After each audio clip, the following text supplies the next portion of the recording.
Welcome to another masterclass for the Talent Champions Council. We had an off-the-charts masterclass with Coach Vermeil, and he talked to us about team building and culture. This one is really special.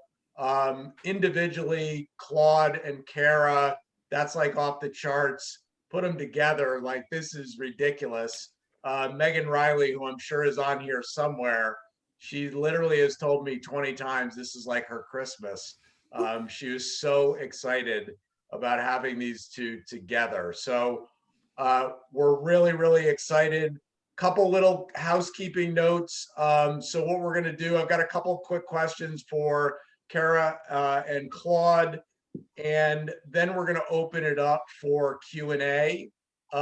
You'll ask your questions directly to Claude and Kara. So rather than just putting it in the chat, I think that's kind of one of the things that makes these events magical is your ability to kind of really interact. So, all you have to do is, in the chat, just say, hey, I've got a question, and then we'll call on you and you can ask your question directly to them.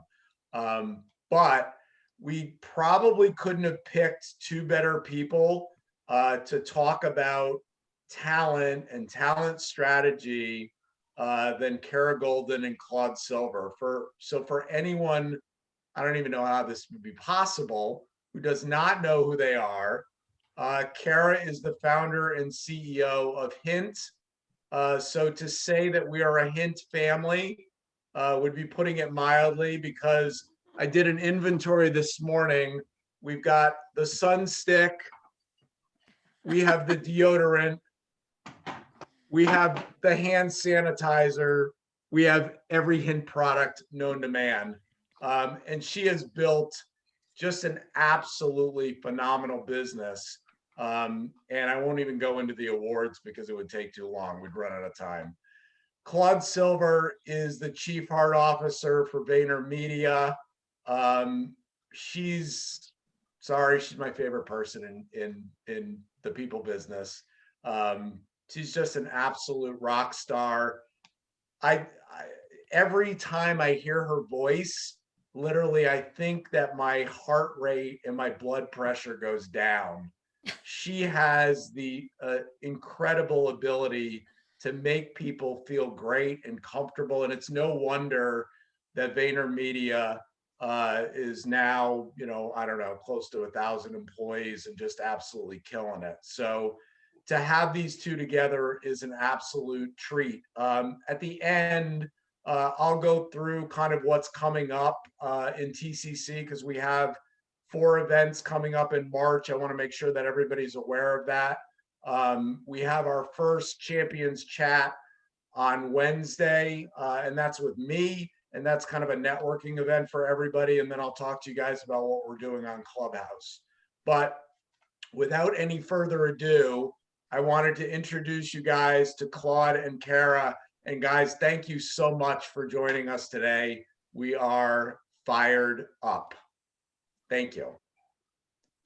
So, one of the things that I was thinking is your businesses are so different. Kara, your business and Claude's business are very different. But I think the common denominator is you've both been wildly successful because you have a people first focus. And that's really led you both to extraordinary success. So I wanted you guys to talk a little bit about, that focus on people and how that's impacted your business at Hint and how it's impacted your business at Vayner. Whoever wants to go first can go first. I'll start. So hello, everyone, and super great to be here this morning. So, it's interesting because I think a lot of people think about people and they think about employees. And while that is 1000% important, I think that I also often think about customers. And part of the reason why I decided to start this company was really feeling that it was not really fair to customers, potential customers and humans out there, that it was really, really hard to understand what was healthy. And so it ends up that all of the drinks that I was finding out there, I was a huge diet soda. I now call myself a former addict because I drank so much diet soda, probably more than many people, but not more than all people. And what I realized when I switched from diet soda to drinking plain water was that I knew that plain water was actually better for me, but I wasn't doing it because it was boring. And then the backstory was I started slicing up fruit and throwing it in water, and I looked for this product in the store, not even thinking that I should go start a company around it, but really sort of disturbed by the idea that there were huge industries being built around tricking the consumer into feeling that it was, something was healthier than it was. And I call that healthy perception versus healthy reality. And I said, I just like want water that tastes better. That's all I want.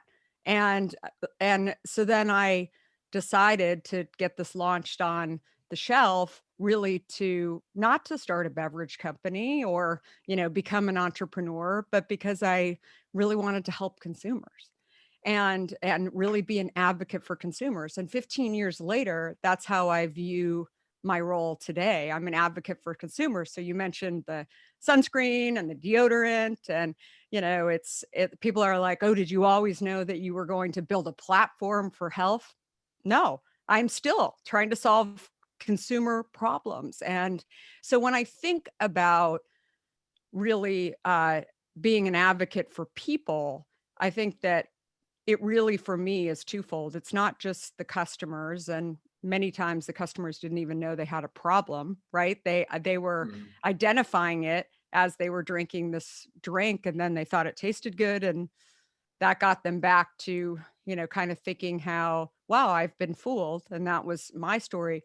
But it's interesting, as we've built this company, people have asked me over the years, you know, how did you get people to come work for you? I'm based in San Francisco in Silicon Valley, where, it's tech capital of the world, and it's a place where people are typically, getting wooed and, by these tech companies. And, I said that I think it really just goes back to kind of what consumers and what people were really thinking about and what they were passionate about. So, we don't sit there and run around our company and police whether or not they're drinking a Red Bull or, putting crap in their body. I mean, it's just not part of our culture. And people are extremely aware. That is not driven by me, but it's really based on this purpose and this realization that they see in their own life, that they really want to help create change in other consumers too. And so I think that just ties back to, what consumers care about, but it also speaks to kind of how we lead this company. It starts Yep. with me, it stops with me, but it really it really creates this realization once people try the product, but then think, gosh, I can actually wake up every single day and work for a company that has purpose and that's really Yep. helping people. So No, that's fantastic. So, Claude, I'm interested to get your perspective. I think so many people, you're running a large organization, and I think so many times people think Gary Vaynerchuk, and he's just one person, obviously very influential, but the success of Vayner is because of your people focus, which obviously you lead the charge along with Gary. So, talk to me a little bit about how that people-centric focus has been such a benefit to Vayner's growth. Yeah, great. Thanks so much for having me. And I'm so excited to hear some of Kara's story too. I think we have very similar ethoses. And right now, I'm actually so incredibly like high on this experience that we've just given to employees. We call it surprise and delight. And if you saw me just doing a little bit of texting, I was doing putting the final, dotting the I's and the T's. Gary's interviewing a famous female rap star today. And I personally went into our network, our employee resource groups, and in the resource groups that's called Vein Noir, which is a self-named group for people that consider themselves people of color, Black, and African American, and found two super fans of this rapper to come on and interview the rapper with Gary today. Oh my And God. I'm so excited about that because it has nothing to do with their day-to-day. They're not going to get on the phone with P&G or whomever they're doing or do some art direction. All of that's important because our lights have to be kept on. But our lights don't come on and they don't stay on unless we have people. Unless we have people that are invigorated, that are inspired, that are lit up, that feel connected, that feel obviously that they belong. And in this day of DE&I, belonging is enormous. But that I want them to feel like they matter, and they matter because they're humans. It's very rare that I use the word employee. Very, very rare. I don't like it. I don't like titles myself. And so, when I think about what we've done and what, fortunately, Gary and I are very similar in that we're two sides of the same coin, how we view humans and how we view the possibility of humans and really the beauty of humans. And sometimes it just takes one person, two people to help someone remove the roadblocks, identify what's out there for them, that they have a North Star, and that we are here to help them along their way. Obviously, we can't like plant them in space right there, but we want to help them connect their dots. And so, looking at humans in totality, from the micro to the macro, I think is what really helps us keep chugging along. And, we call our culture internally the honey empire. Honey is how we treat people. It's our culture. It's being kind. It's using empathy as the emotion and understanding that the output of empathy is compassion and kindness. Mm-hmm. And teaching that and teaching that and teaching that by example, but actually lessons. We have lesson plans about that. And then the empire, of course, is more of the business part, which is important, and, crushing it and all of those things that I have to say because our founder does say those things, right? But we're 51% honey, 49% empire. Now, it's just a slight fraction, but it means something. It means that these two people right there see that we've identified, they're not going to get on the phone with P&G. I told one of them, hey, don't worry, I'll call your boss and I'll make sure that they're okay that you don't join that meeting, because what matters is life. What matters is that, as Kara was saying, I want people to come to work feeling like, yeah, I want to wake up today and I want to do this. I don't want people to have Sunday scaries. We all know what Sunday scaries feel like. It feels like fear is eating us from the inside out. We can't escape, right? We're locked in. But for people to feel like, hey, I can be seen. Oh my God, someone looked at my Instagram post, knows that I got it engaged. It's COVID, knows that I've made chicken 5 different ways in 5 different days.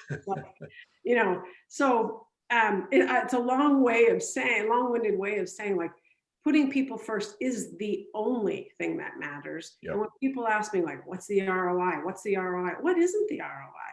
Right. Tell me one thing that is not the ROI, Yeah, people over everything is obviously it's my mantra, and it's something that and I think everybody on this call, we're really excited to share that message with leaders everywhere, and to become those leaders that recognize that people are really what they're the fuel and the engine. It's not the product, it's not the process, it's not anything other than the people. And it's just so important. And I know Claude does just such a great job. Even, I got a text maybe a week or two ago, and it was just said, thinking of you, from Claude. And it's like, those things are so powerful. So when I got that, I think I literally walked in and said to my wife, I'm like, look at this. like it changes just your whole perspective and your whole day. And I think, both Kara and Claude do that at an exceptional level. I'd love to know, you know, throughout your journey as leaders, because you've been leaders for a long, long time, what do you think you've learned in relationship to people that has made you a successful leader? And maybe what's something that all of us could also think about and incorporate, so that we become better leaders? Claude, you want to take this first? I used to think of myself as an underdog. I just that person that had potential but didn't know how to unlock that potential. Whether or not whatever my story was in my head that I kept finding in different places. So being dyslexic and not being very analytical, and I saw that as not a badge of honor. I saw that as something that was oppressing me, keeping me under a little bit. And once I came to peace with, it's not that I'm an underdog, I might just be a late bloomer.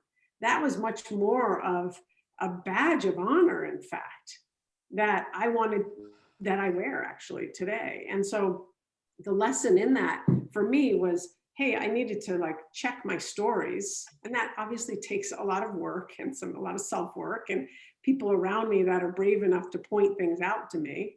And then understand oh, that story is actually just keeping me down. It's keeping me down, And so I think that's something that I carry with me in terms of, why belonging is so important to me, because in school I didn't feel like I belonged because I wasn't that smart kid. I was an athlete and I was a good friend, but I didn't do well in school. And so creating places where people feel like there is a place for them, no matter who they are, what they look like, how they speak, whatever, is super important to me. And so leading that way and leading with heart, leading with empathy, if you will, is for me is something that I keep.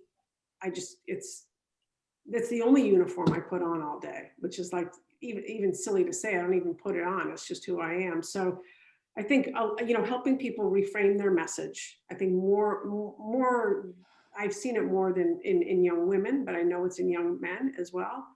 And helping people find what their greatness is. And also helping people find what their North Star is, because we are in an age when we want everything yesterday, or at least today. And, even Kara's story, this didn't happen just overnight. This took years and years and years. And I'm sure there's other things in the works that are going to take years and years and years. So reminding people about patience and reminding people that, figure out what it is out there, even if it's aspirational, and then find people around you that can help support you and also call you out. I'm sure there's another way to say that. Reflect back to you everything that is great about you and things that you might want to improve upon that are holding you back. Yep. I love it. So, real story from the pandemic times. So back in March, I was, first of all, backing up, I would say that being a great leader is about putting stakes in the ground, but also being able to adapt. And I think for me, March was such a critical time. We are an FDA regulated product, which in the history of my company, while we knew that we were an FDA regulated product, it was made very clear that our plants would remain open 24 hours a day, that we were, that safety was first. Our people in the plants were obviously exceptionally critical. But also that we needed to make sure that there was enough water to be supplied to our distribution points in America. And so trying to do that while also sharing with our company, our people, that they, unlike maybe their spouses or their friends and what they were hearing on TV, that it was time to shelter in place. I, as a leader, was telling my team, actually, here's your mask and your gloves and your hand sanitizers, and you're working. And that was a lot. And I had never managed during a pandemic. There were a number of people in the company that feel very comfortable with me, had been in the company for a long time, and actually took the opportunity to call me and ask me if I was trying to kill them. And they were serious.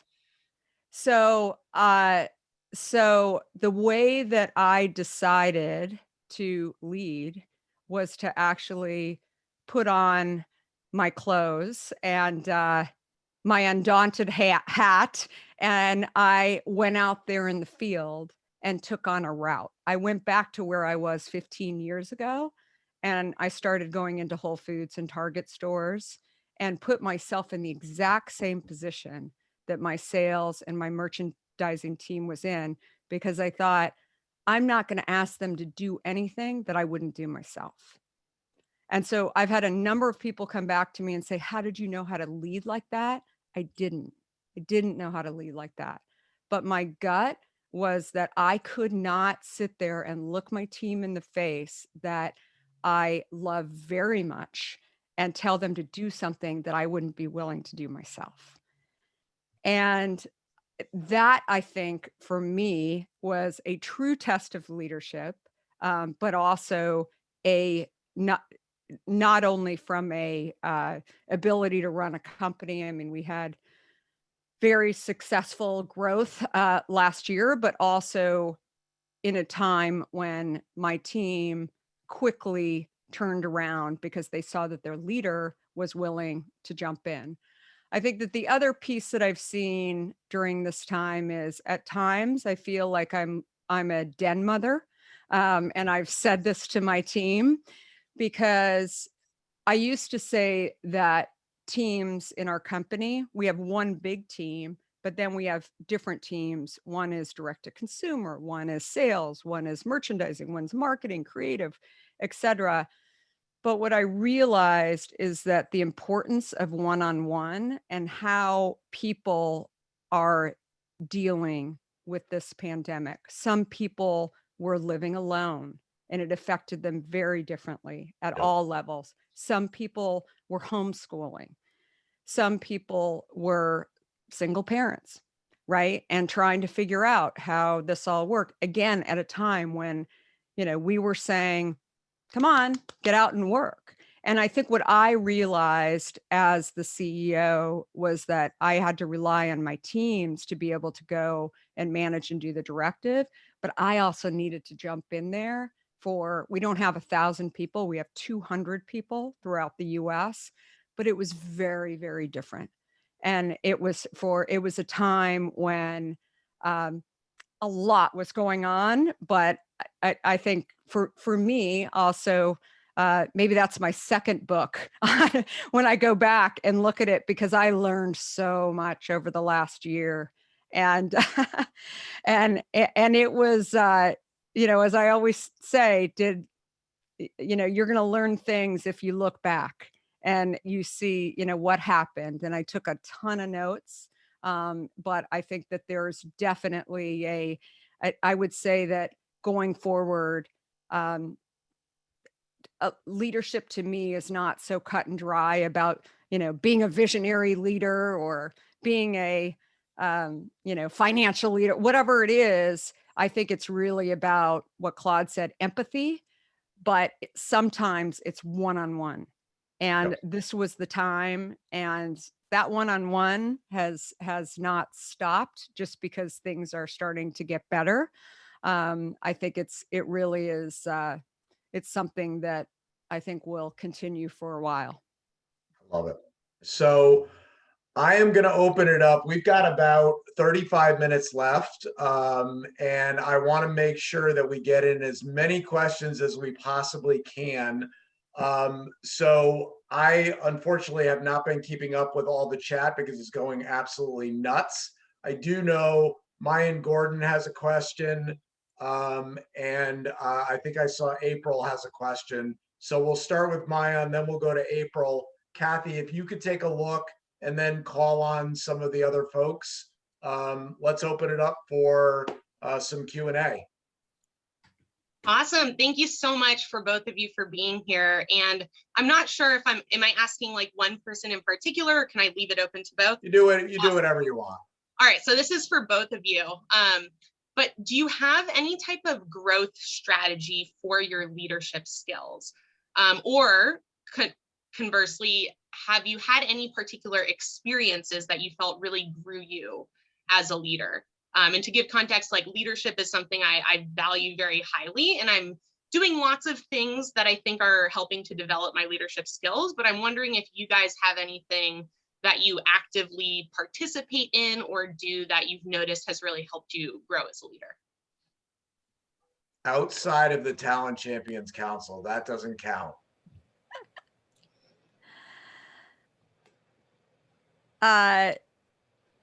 Yeah, I think it's really, I read a ton and I'm constantly reading about different leadership styles. And I think probably the thing that I maybe do a little bit differently is that I don't necessarily look within my own industry.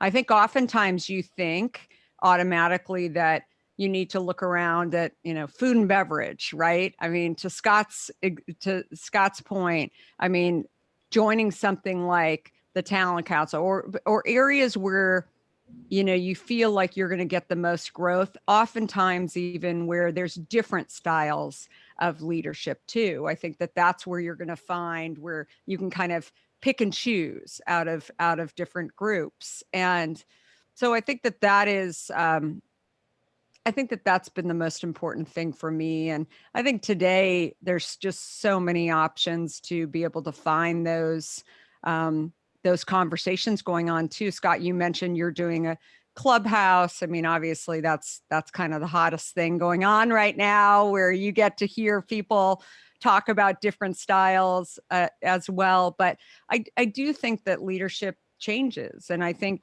as I just mentioned, things like a pandemic, I think, changes people's leadership styles. And I think certainly mine, I think, was changed slightly. The sort of core is still there, but I think it's just to look around and constantly be open to a bit of change when needed.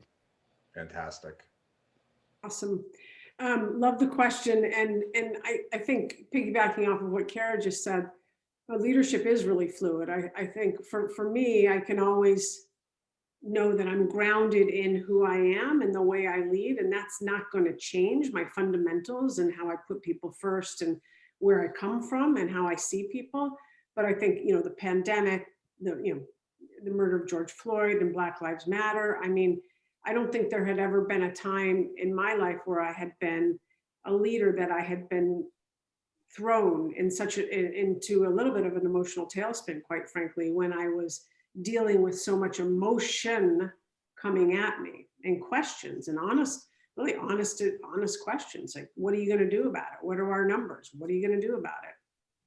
And I didn't necessarily have all of those answers on my fingertip. And similarly to when we sent people home in March 11th or so last year, we were in triage mode. And I feel like so much of last year was triage. I was just triaging in order to just get to like a point in time when I and the organization could just kind of start to adapt to the changes that had just happened so that we could sustain and transform. And so being aware of that was very strange. If you're ever like, you ever kind of like are doing something, but you can almost see what you're doing from a different vantage point.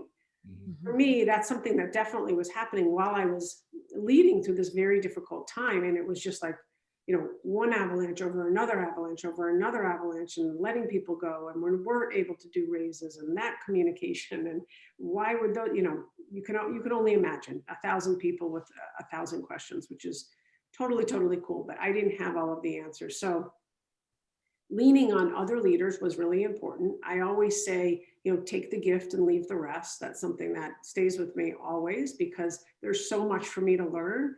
And I know what is out there that, oh yeah, that's different, or he or she is doing that differently. Let me take that and let me translate it into Claude or Vayner and, provide that to the core.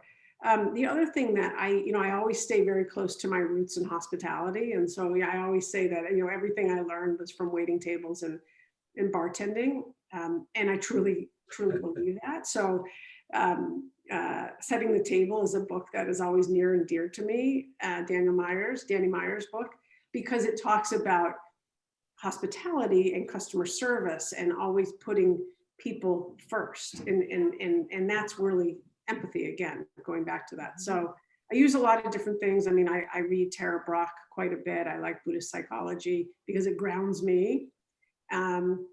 So there's a lot of, little tools in my toolkit here, but fundamentally, staying grounded, taking the gift and leaving the rest, and making sure like my eyes are open in terms of what's happening. And if I can predict what's about to come. I love it. So I know we're moving on to April, and then Kathy, I'll have you call out, I'm behind in the chat. Thanks, Scott.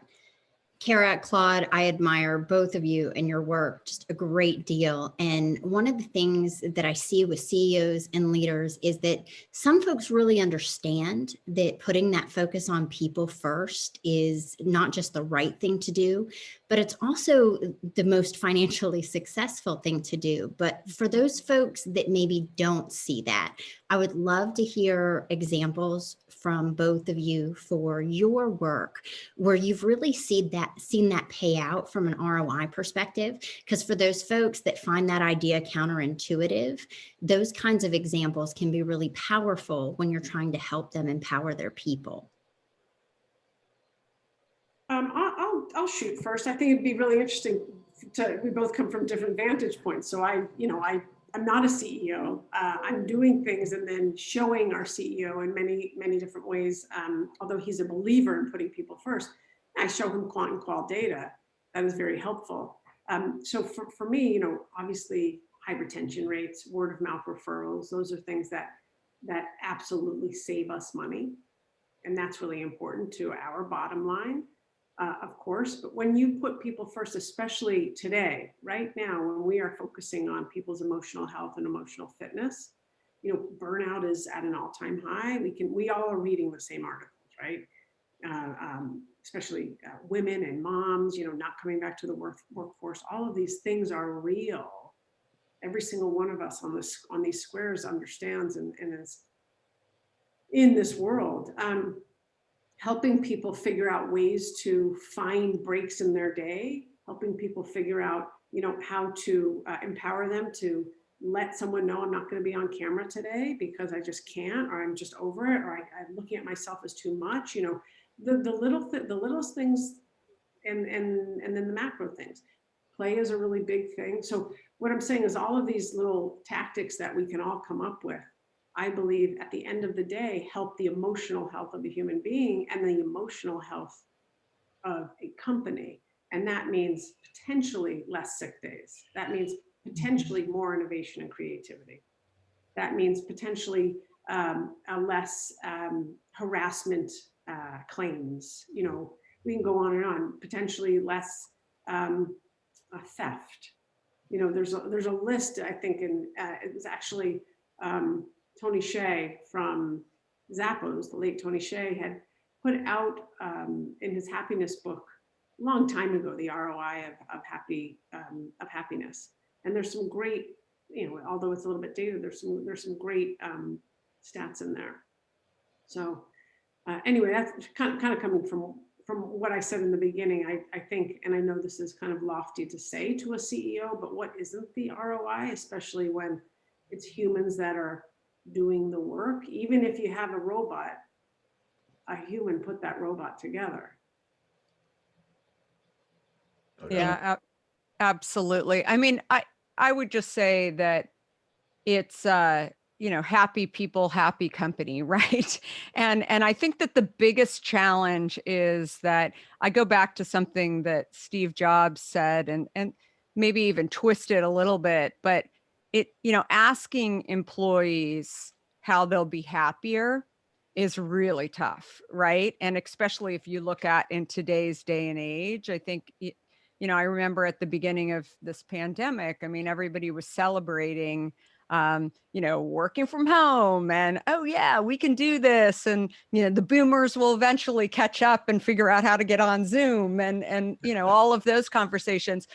Today, I think there are a lot of people in the workforce. 70% of the workforce today are millennials who actually want to get back to work, right? Maybe not 5 days a week, but they actually want to go back into an office. And yet, if you ask most millennials today, that's, they're sort of hedging, right? Because they're like, well, if I say that I want to go back into an office, does that mean that I'm going to be going back in 5 days a week? And, maybe I want 2, maybe I want 3, but they miss the number one thing that I think millennials, I give them a lot of credit for doing this, because I think it's something that my generation, Gen X, and also boomers didn't really understand, was community, right? Community and the importance of community. And so while your office mate might not have been your best buddy, you kind of miss going to the espresso machine and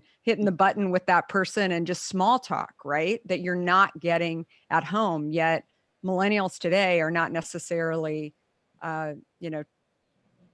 being able to articulate that. So I think just really going back in, I think it just really boils down to trying to solve problems, right? And trying to actually figure out, like, what are the problems that people are coming forward and talking about.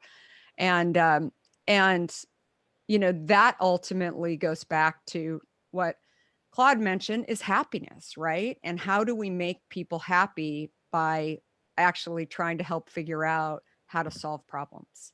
And I think that that's really the most important thing. And how you actually measure that, I think really does go back to what Tony Hsieh said so well, was just around happiness and trying to figure out how to get everybody back to that happiness.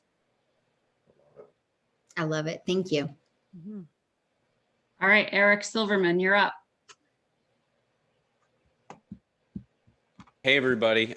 Nice to meet you, Claude and Kara. Thanks for having this put together, Scott. It's just been incredible. So I'm a big believer in what a good friend of mine started preaching years ago, that he wishes he would have preached years earlier. And that is that without his employees, he'd have no business. And he delivers keynotes based on that all the time. And long story short, he went through a very life-changing family emergency where his teenage son committed suicide, and it caused a huge challenge in his world. It rocked his world as a CEO with 30 employees on staff, and he literally was out of the picture for 2 years, getting his head right. And over those 2 years, his employees stepped up without even being asked, and they showed him that his business would actually not only survive, but it thrived while he was going through that. And that story simply just resonates well with me, but it certainly is something I suspect you guys can appreciate, because that shows leadership skills that he probably never, he says he didn't even realize he had over the years prior. So I don't have as much of a story or as much of a question as I just wanted to share that with everybody. And I would love to get your opinion on something like that, because I just think that is a true mark of leadership. He had his best years ever as an entrepreneur, as a business, and he wasn't even around.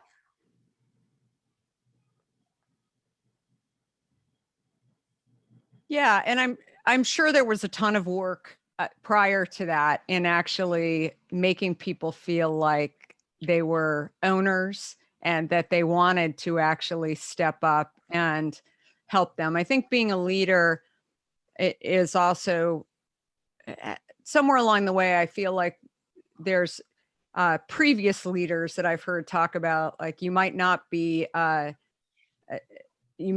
liked, and that's okay. And I don't think that works today. I think you actually, in order to lead, you do need to be liked, right? And I think that's a really and I bet he even prior to this terrible tragedy, I mean, I think that is a very, very important piece of it as well, that the people will ultimately step up if they feel like they want to support you.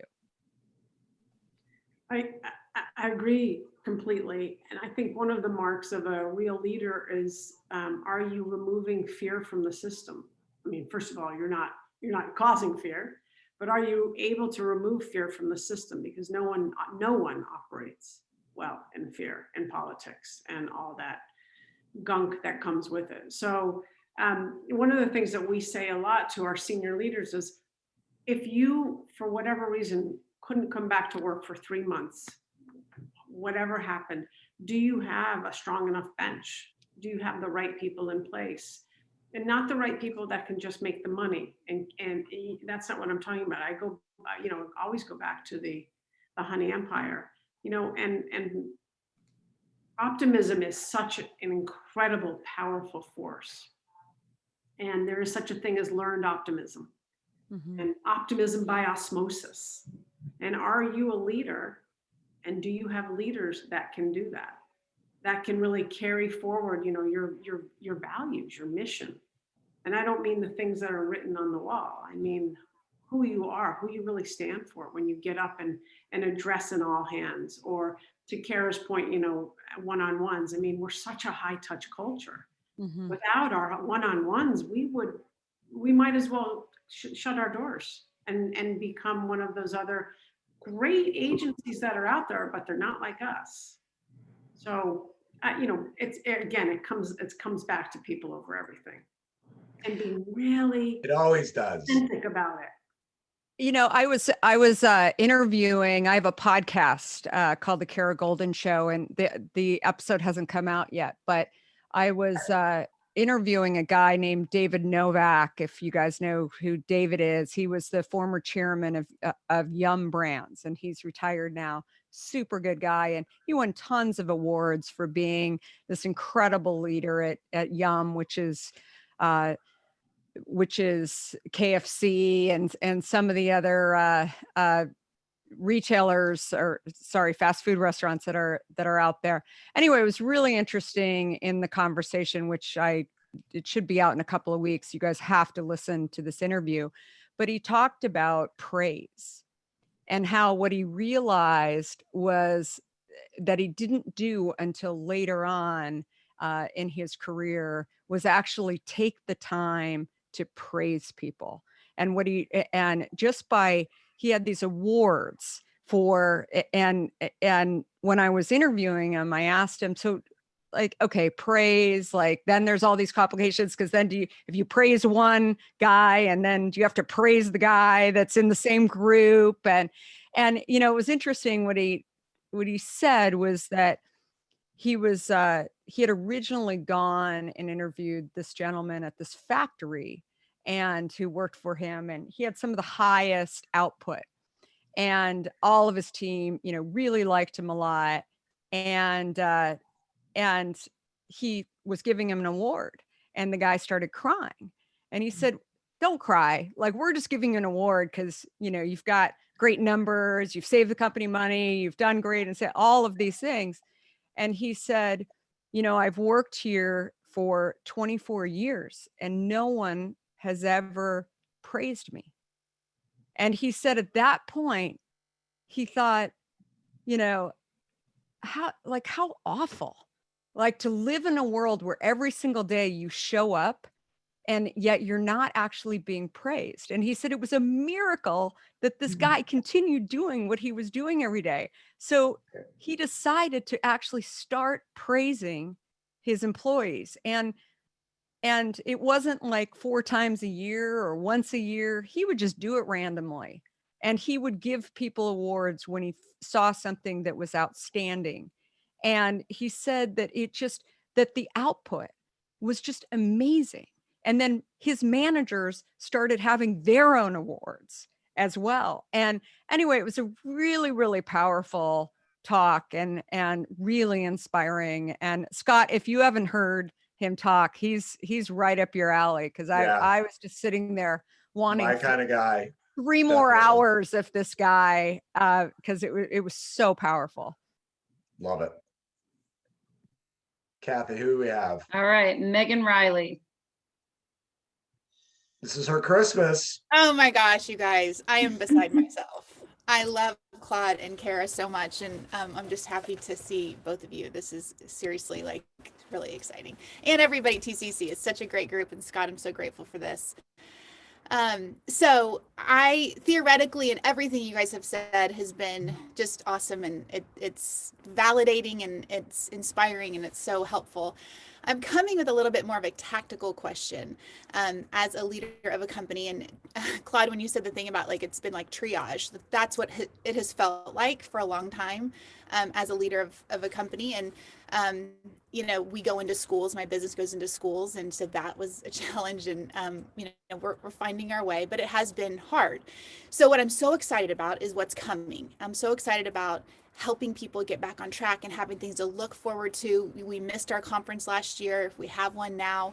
So I'm curious from you all and your experience of leading people, what like have you done or seen, like actually like a thing or an event or you know, a regular thing that you all do in your company that you have seen bring a lot of fun and happiness or joy to your people? You guys have mentioned some things today, but I'm just curious, like if you're like, oh, this one event when we did this, or whenever we do these, it really gives us a jolt. And I will be stealing whatever you say. So We all will. Yeah, I'll go back to surprise and delight, and really like acts of serendipity are really, really awesome. I think that if we can do that for one person, that's terrific. You know, today when we're having these 2 people join Gary on air to interview a rapper, I mean, that's pretty awesome. But it doesn't have to be grand and great. You know, it can be a $25 certificate to Seamless. And when we're in the office, obviously we do like flowers, and we do all different types. You know, there was a day that I don't know how we pulled it off, but we had flowers delivered to every single person's desk in all geographies when they walked in on a Friday morning. I bow down to my team making that possible. So I think it goes back to recognition and praise. And I think recognition and praise are kissing cousins for sure. It depends on how you want to decipher that.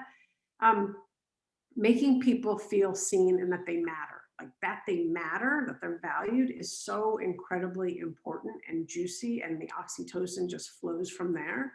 So in a time like now, when we're still on screen and we're not going back to the office probably until September, and that'll still be staggered, you know, we've asked all of our leaders to do something called, I call them 12 at 12s. There's no real rhyme or reason. I can tell you about the name offline. But basically getting your, if you are a department head, you get randoms from your department that don't usually interact. They're not on, you know, the same JP Morgan Chase team or Budweiser team.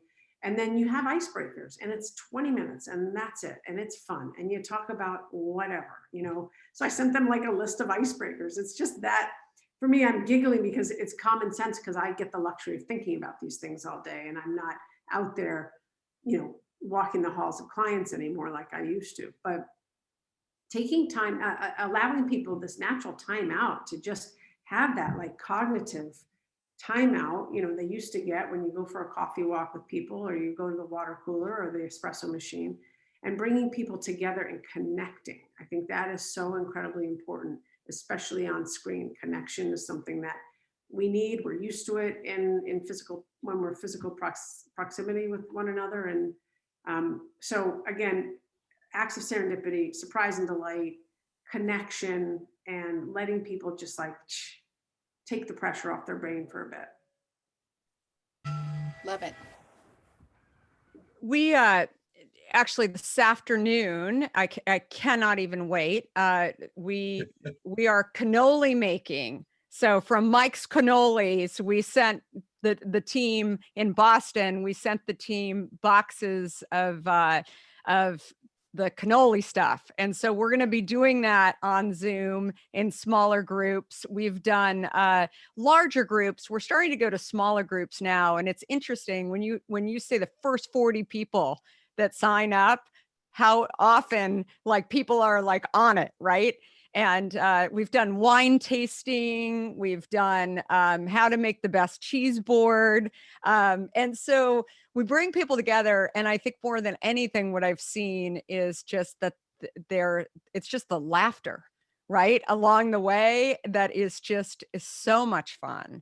And, we've definitely done yoga and exercise. We actually are looking, because the out of office time is lasting longer than some of us ever thought.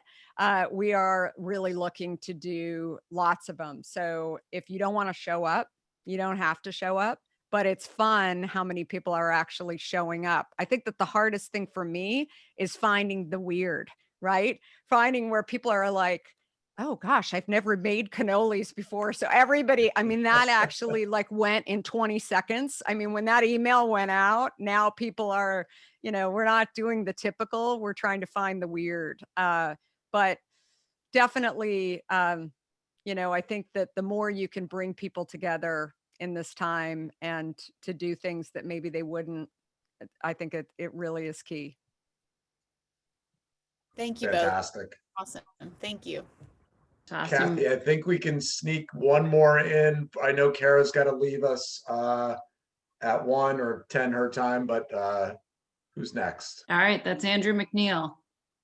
Thank you. It real quick, just for Claude, how do you guarantee that all of the Vayner offices, the employees there, have the same experience as if they were in New York? Yeah. Because Good. you're not there and Gary's not there, so it's How do you scale culture, basically? yeah, exactly. So it was something that came up within the first like 3 months of me taking this role, that I needed to know. I needed to figure out how to scale Gary, how to scale me. And so I've created what I call culture champions. They are definitely the pulse of that office. We're in direct communication with each other constantly, whether or not it's on the weekend or it's on Slack or they're in Singapore. And so everyone has their own way of going about this. But if you have I look for people that have the DNA, what we would consider the DNA, that are drinking water, not drinking Kool-Aid, meaning like they really get us, they get Vayner, they're going to be here for the long haul. They understand some of like the articulation, how to articulate what Gary says up here and bring it down to people. So they're culture champions, and I work with them very closely. I call upon them anytime I need, especially if there's, someone I met. Oh, how long have you been here? I've been here 3 months. Do you have any friends? No, I don't yet. Great. Can't wait to introduce you to these 10 incredible people. Hey, everyone. Got a new friend, Anna. She loves drumming. She's in Philadelphia. Please say hi. 15-minute coffee break. So I said that really quickly, but culture champions, scaling yourself is, I think, the one of the better things I learned how to do quickly. Awesome. Thanks. Thank you. You think we Kathy. have time for Rachel? Yes. All right, go Rach. Hi there. This is sort of harkening back a little bit to April's question earlier. Certainly not a softball, but what have you found to be most effective in turning the mirror on someone who is out of touch with how they're showing up and the impact they're having? So someone who's in a leadership position who maybe is lacking quite a bit of emotional intelligence, starting with self-awareness. What effective approaches have you found to kind of enhancing their self-awareness and connecting in a way that worked? You go. Yeah, I mean, I think it's honesty is the best policy, and what you're seeing, and sometimes leading is not fun, right? And sort of really making sure that they have that empathy and that they are leading the right way. And again, I think it really, something my dad said to me a long time ago is that leadership starts at the top, never goes away, right? And I think that you're what you expect out of employees, you better be showing up in the same way. Yep. I think clear is kind. to Kara's point, and honesty it's that simple. I think sometimes the answers are that simple. Mhm. Honesty is the best policy, do unto others, all of those, the Mhm. golden rule, they're all things that seem so simple. We sometimes forget them, and we spend a lot of time trying to figure stuff out when it's that simple. Be honest, clear is kind, and it works. So I think maybe we could sneak in one more, and then I know Kara's gonna jump. Okay, Josh. Right, thank you. This question is for Kara, and I was curious, so what are the steps? How do you build that initial team for that task? Because that can be challenging, different personalities, different requirements, different expectations, and you're still sort of building the plane while you're flying it. So just curious how you build that team. You mean in the early days of starting Hint? In the early days of starting Hint, or if we're expanding to a new market or a new product line, I'm sure probably more with starting Hint to begin with. Yeah, I think that the things that we really value in our company is curiosity, and I think passion sometimes is a little overused of a term, but I do believe that actually having a belief that health is important. I think if one great thing came out of the pandemic, it's that I think everybody in the world, I will say the world, is focused on health today, right? And they weren't a year ago. Yep. It was that was someone else's problem. Today, and I've talked to many people in faraway countries, and everybody wants to stay healthy.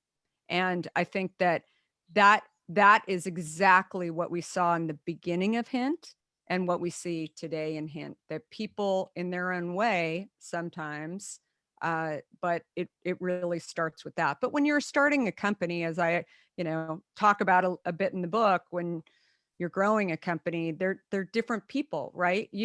I had nothing. I said, come and join me. And they said, okay, you're a tech executive that's starting a beverage company that nobody really wants. And you got it on the shelf at Whole Foods, but why should we believe you? Oh, and by the way, you're self-funding this company. You have no Silicon Valley bank, backers. Why should we believe you? And so I always say to people, the core was like kind of believing what I was saying, but also that they had a pulse. Really, because, and then at some point, I still have people that, not many, but who were here from the beginning. And, but most of those people actually have bosses who have scaled in different ways along the way. But you're not generally going to have the same people, because you have different criteria along the way of stuff that you've, ultimately got to get done. But it really does go back to curiosity, and also really somebody who kind of loves this and believes it. Love it. So I want to be very, very conscious of Kara and Claude's time. First of all, I can't thank you guys enough for being on a 4-person advisory board. And just so you guys know, I don't think I've told this story before. When I reached out to Claude and Kara and said, hey, listen, this is this idea that I have, and I would love for you to add yet one other thing to your plate that is like literally overflowing. They're both like, yeah, done. And I'm like, wow. So that tells you a little bit about, who Kara and Claude are. I know I became definitely a better leader today in an hour. That was amazing. So huge round of applause for Kara and Claude. You guys are the best. If you have not picked up Kara's book, Undaunted, it's phenomenal. So It's such a great read. Listen Thank to her podcast, listen to Claude's podcast, but just follow what they're doing because it'll make you all better leaders. So Claude and Kara, I love you guys. Thank you so much. Thank you I'm gonna so let much, you guys. go. Thank you, And everyone. Thank you, Kara. Thank you, We'll Scott. do a Bye. little housekeeping. Thanks, guys. Thanks, guys. Bye. Bye, everyone.